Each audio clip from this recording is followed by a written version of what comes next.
Nimkaribishe Naibu Rais wa Jamhuri ya Kenya, Mheshimiwa Rigathi Gachagua. Karibu.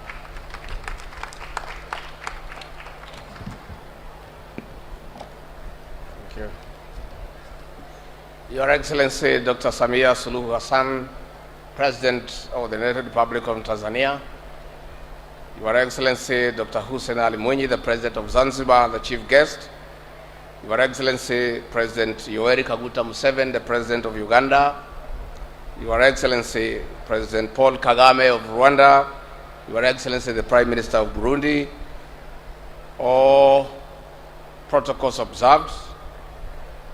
Nalete salamu nyingi sana kutoka kwa Rais William Samoei Ruto na wananchi wa Kenya. Watu ya Zanzibar, hamjambo? Hamjambo tena? Mapinduzi hoi! On behalf of Dr. Ruto and the people of Kenya, I thank Your Excellency Dr. Hussein Mwinyi for gracing our 60th Jamhuri Day celebration last month in Nairobi.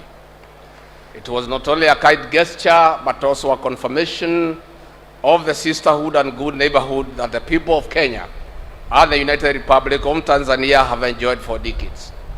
Through Her Excellency President Samia Suluhu, we continue deepening cooperation and collaboration in various fronts for socio-economic transformation of our people. This rides on the existing frameworks under the East African Community, COMESA, among others. We continue to demolish trade barriers and other forms of interaction because we do not want to be defined by our boundaries, but the depth of the mutual benefit of our brotherhood and sisterhood. We reject being defined by boundaries of colonialists. That is why Kenya has removed visa requirement for Africans visiting our nation. We want to grow beyond the borders of our country because there is no more to gain in breaking boundary barriers than closed-door policies. A visa-free region is also an enabler to the African Continental Free Trade Agreement, which Kenya and the United Republic of Tanzania are party to. Indeed, Tanzania is our leading export market, but we can do more in balancing trades. Kwa hayo mengi na machache, nataka kutoa pongezi kwa watu ya Zanzibar kwa hii sherehe ya miaka 60 ya mapinduzi, na watu ya Kenya wanatakia nyinyi mema. Asanteni sana na Mungu awabariki.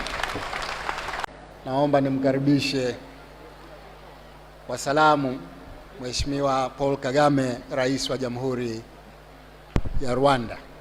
Karibu.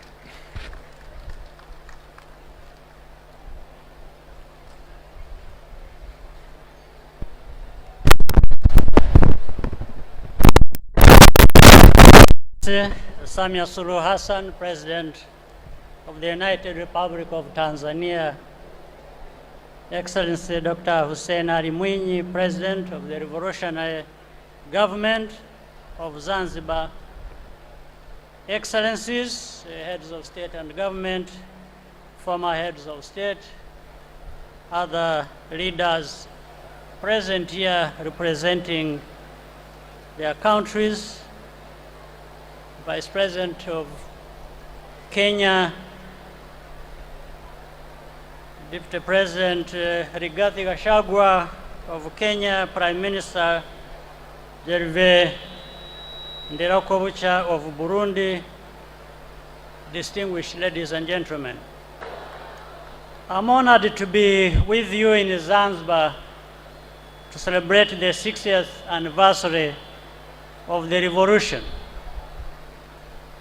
Nawapongeza sana viongozi na wananchi wa Zanzibar kwa kuyadumisha malengo ya mapinduzi ya Zanzibar na kuyaendeleza matarajio na malengo ya waasisi wa mapinduzi.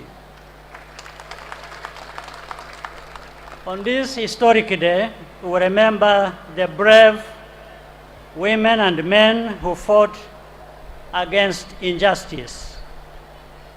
This period also marked the beginning of a successful union between Zanzibar and Tanganyika, which formed the nation of Tanzania.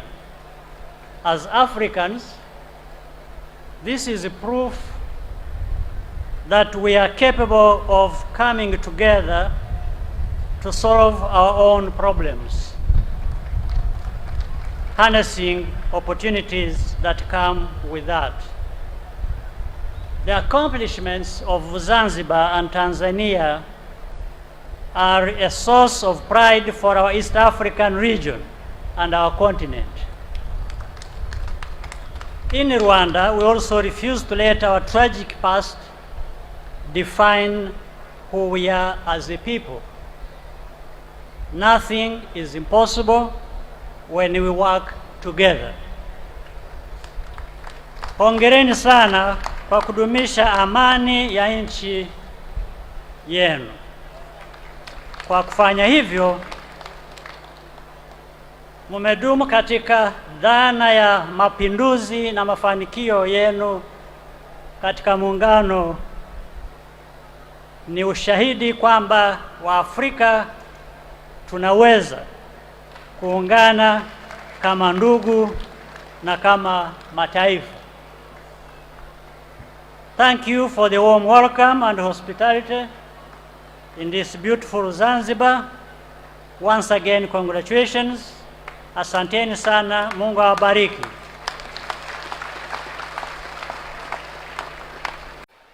Waheshimiwa viongozi na ndugu wananchi, kabla sijaendelea, leo tumepata viongozi mbalimbali waliopo hapa kutoka nje ya nchi, na kwa maana hiyo mimi nitaomba niwape nafasi ya dakika chache angalau watoe salamu zao.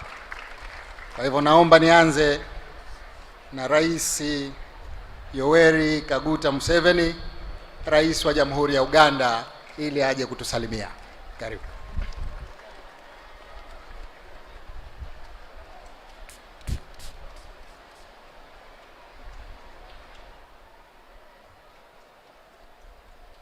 Wazanzibar na wasalimia.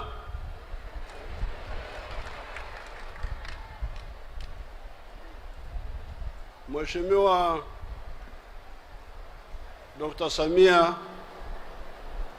Rais wa Jamhuri ya Muungano ya Tanzania,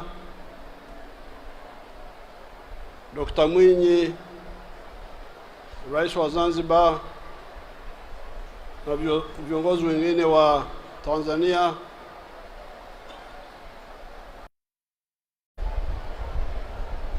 baadaye kidogo alikubaliana na Mwalimu Nyerere kufanya muungano wa Tanganyika na Zanzibar. Hayo makubaliano yalikuwa mchango mkubwa kwa juhudi zetu sisi wa Pan-Africanist,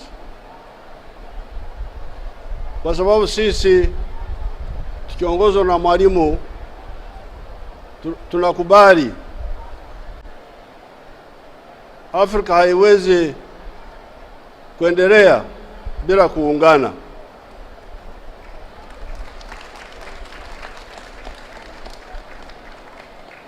Tumekuwa na mvutano wa kamba wa kimawazo kati ya watu wa aina mbili. Aina ya kwanza ni wana mapinduzi kama Mwalimu, kama Mzee Karume, kama Nkrumah na sisi wafuasi wao. Nataka kushukuru wa Zanzibar kwa sababu mlifanya mapinduzi hapa, mkaweka serikali ya kimapinduzi. Vile vile kushukuru na kusifu Watanzania wengine kubaliana na nyinyi kufanya muungano wa Tanzania.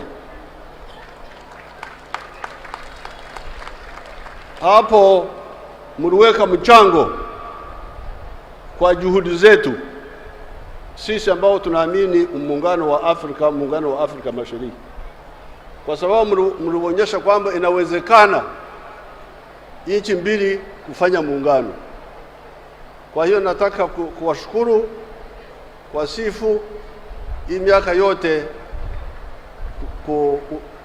kuweka muungano wa Tanzania na kulinda muungano huo kwa miaka hii yote.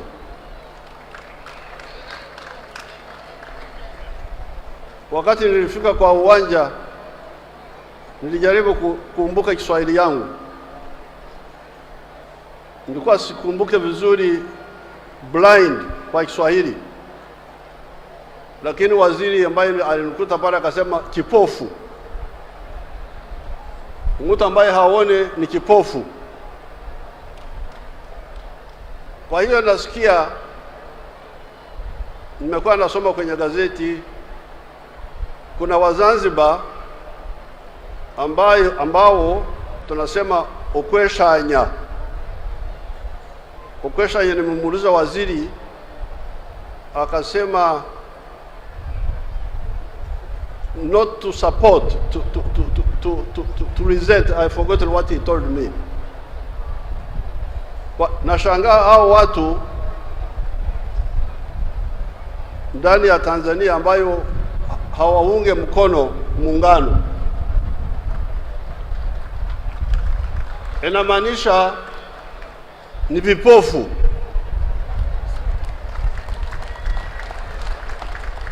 Mambo mawili, au ni vipofu au ni wanyonyaji. Mambo mawili. Kwa sababu mimi mzalishaji mali niko na shida ya soko. Huweze kuniambia mambo ya kujitenga tenga, kwa sababu nikisikia mambo yako, how shall we be prosperous? Nyuma kule Uganda waniambia kwamba mpunga wa Tanzania umetua huko Uganda. Walikuwa wanataka nipige marufuku mchele wa Tanzania. Nikasema siweze kufanya hivyo.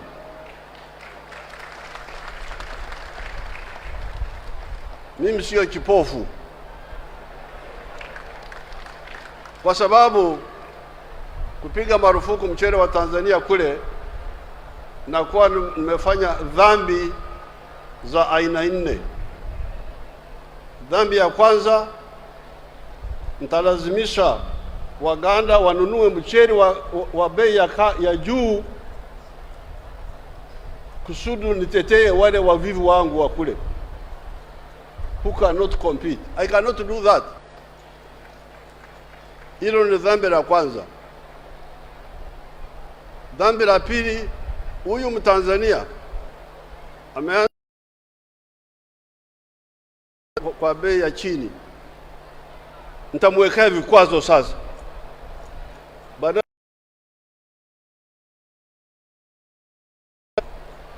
Badala ya kumencourage na mpiga kwenye kichwa. This is very bad. Dhambi la tatu, nikifanya hivyo serikali ya Tanzania naye italipiza kisasi.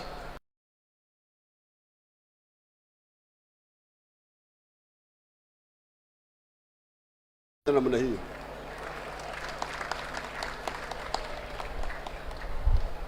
Dhambi ya 4, wale wavivi wangu wa Uganda hawatapata pressure ya kulima mcheli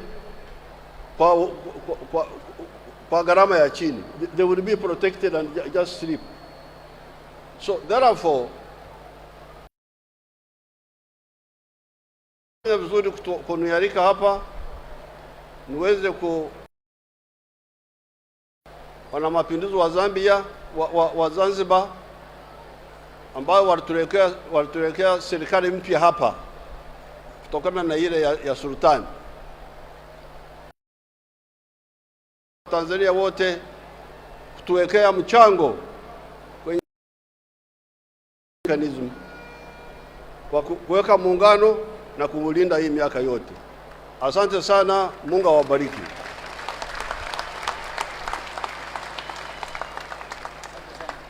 I can go now? Yes, thank you very much.